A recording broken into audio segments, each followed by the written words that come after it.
আজকে আমি আপনাদের তৈরি করে দেখাবো বিয়েবাড়ির স্টাইলে গরুর মাংসের শাহি রেজালা। আসসালামু আলাইকুম, পিঙ্কিস কুকিং ওয়ার্ল্ড থেকে আমি পিঙ্কি আপনাদের সাথে শেয়ার করতেছি শাহি রেজালা।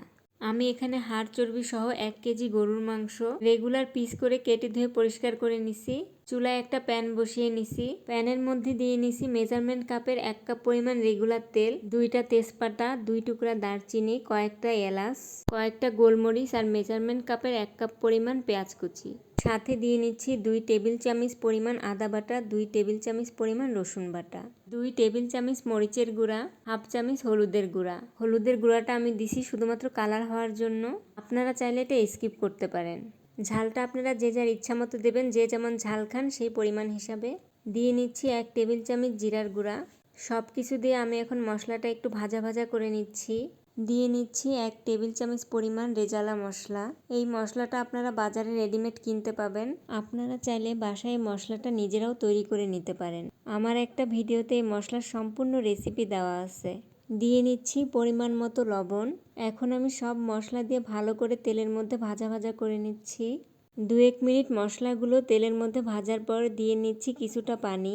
পানি দিয়ে মশলাটা আমি ভালো করে কষিয়ে নিচ্ছি, মশলায় যেন কোনো রকম গন্ধ না থাকে।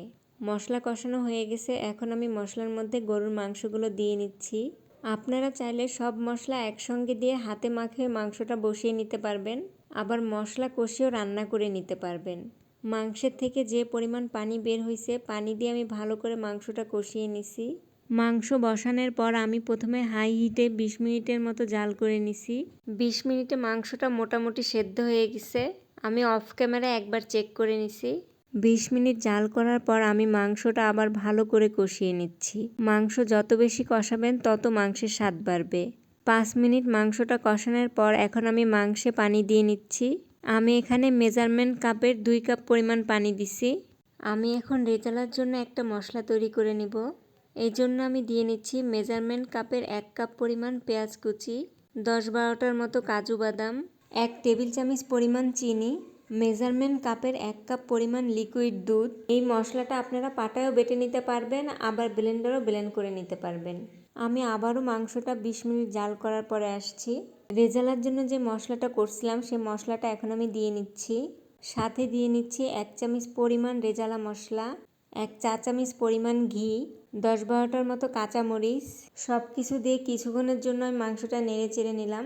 এখন আমি 5 মিনিটের জন্য মাংসটা আবারও ঢেকে রাখবো, কাঁচামরিচটা সেদ্ধ হওয়া পর্যন্ত।